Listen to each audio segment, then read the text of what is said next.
जी sir, 2 time लगाना पड़ता है सर। जब हम लोगों के पास पैसा नहीं रहता है सर, दाढ़ी सब बढ़ जाता है तो फेस लॉक पर उस पर मैच नहीं होता, तो पैसा रहेगा तब भी ना हम नहीं तो क्या हम लोग इसी तरह से 10,000 12,000 में पूरी जिंदगी गंवाते रहें? बच्चे को छोड़ के बिहार सरकार की इस प्रोजेक्ट को लाभ देते हैं, पर हम लोगों के बारे में कोई नहीं सोचता।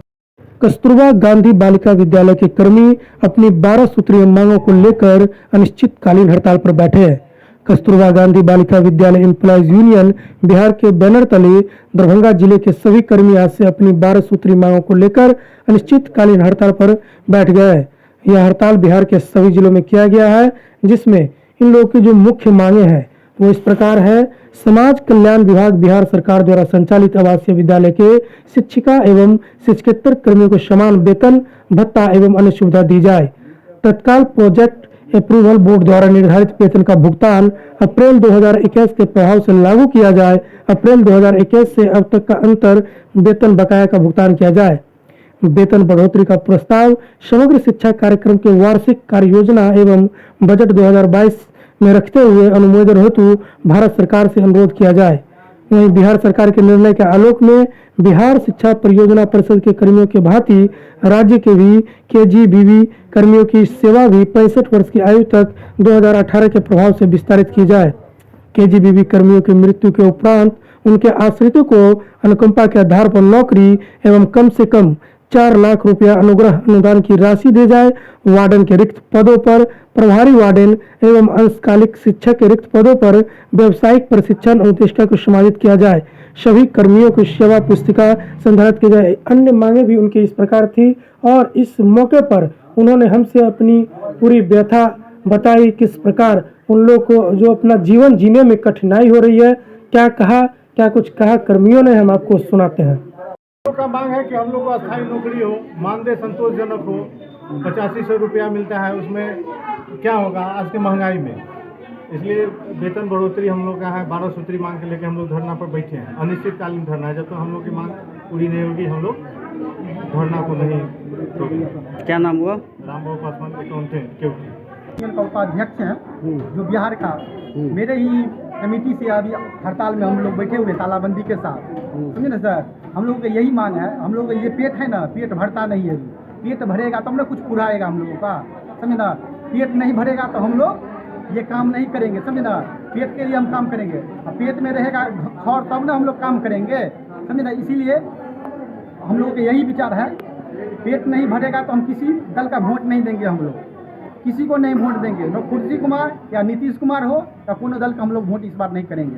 हम लोग जितना भी कर्मी हैं, हम लोग कितना वेतन मिलता है? सिर्फ 6500 रुपया में, जिसमें 12% कट जाता है। मिलता है ओनली 5720 रुपया।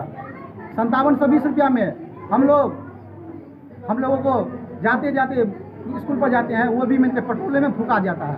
जो गाड़ी पर हुरूरिया पर हम लोग बैठते हैं उसमें ही फूका जाता है पूरा सर। यही हम लोगों का 24 घंटा दिन रात।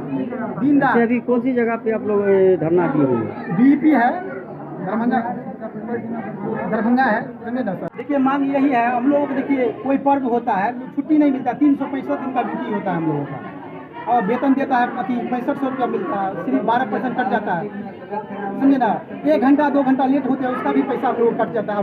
सुबह शाम बोलता है औंठा मारो औंठा मारो औंठा मारो। अब फेस लॉक भी लगाने के लिए बोलता है, बूढ़ी ऐसे घुसियाइए उस मिसिल पे, समझे ना। तब आता है जी सर, 2 टाइम लगाना पड़ता है सर। जब हम लोगों के पास पैसा नहीं रहता है सर, दाढ़ी सब बढ़ जाता है तो फेस लॉक पर उस पर मैच नहीं होता, तो पैसा रहेगा तब भी ना हम लोग करेंगे काम सर।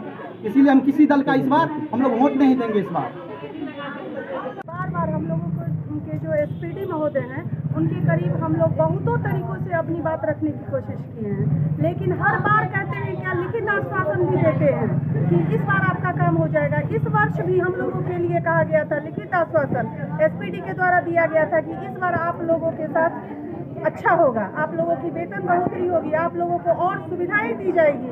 लेकिन जब बजट आया सर तो हम लोगों के लिए कुछ नहीं। तो क्या हम लोग इसी तरह से 10,000 12,000 में पूरी जिंदगी गंवाते रहें? और अपना 24 घंटा टाइम सर हम लोग देते हैं। आज 25 कस्तूरबा है ना, 2500 बच्चियों का भविष्य सर। आज के डेट में वो सारी बच्चियां घर जा चुकी हैं। राइट टू एजुकेशन के तहत उनका परिवार पढ़ाई बाधित हो रहा है। हम लोगों को बिल्कुल अच्छा नहीं लग रहा सर। लेकिन हम लोग भी क्या करें, 11,000 12,000 में हम लोगों का अपना परिवार नहीं चाहता और ये लेटर विभाग को भी रिसीव करवा दिया गया है। लेकिन सबसे बुरा तो ये है सर कि हम लोग 12,000 11,000 में 24 घंटे का टाइम देते हैं, अपने बच्चे को छोड़ के बिहार सरकार की इस प्रोजेक्ट को लाभ देते हैं, पर हम लोगों के बारे में कोई नहीं सोचता। हम लोगों को एक बंधुआ मजदूर की तरह ट्रीट किया जाता है। 100 बच्चियों का भविष्य हम लोगों के हाथ में है। उन्हें पढ़ाना, सांस्कृतिक कार्यक्रम से लेकर व्यवहारिक ज्ञान, व्यवसायिक ज्ञान, सब कुछ हम ही लोगों के हाथ में है। पर हम ही लोगों का शोषण होगा तो सर हम लोग बच्चा को कहाँ से देखेंगे, कैसे टाइम देंगे उस पर? जब सम्मानजनक वेतन ही नहीं मिलता है तो सम्मानजनक हम लोगों से समाज भी व्यवहार नहीं करता। हम एक साथ बैठते हैं, मीटिंग होती है हमारे संचालक की या किसी टीचर की, हमारे साथ जो भी शिक्षिका थी, आज उनका वेतन 40,000 है, जबकि उस समय उन लोगों से ज़्यादा वेतन था हमारा, तब हम लोग ज्वाइन किए थे। लेकिन हम लोग अभी भी वही हैं और उन लोगों का 40,000 है। हम लोग उसी वेतन पे काम कर रहे हैं। क्या नाम हुआ? रूबी कुमारी, बेनीपुर वार्डन।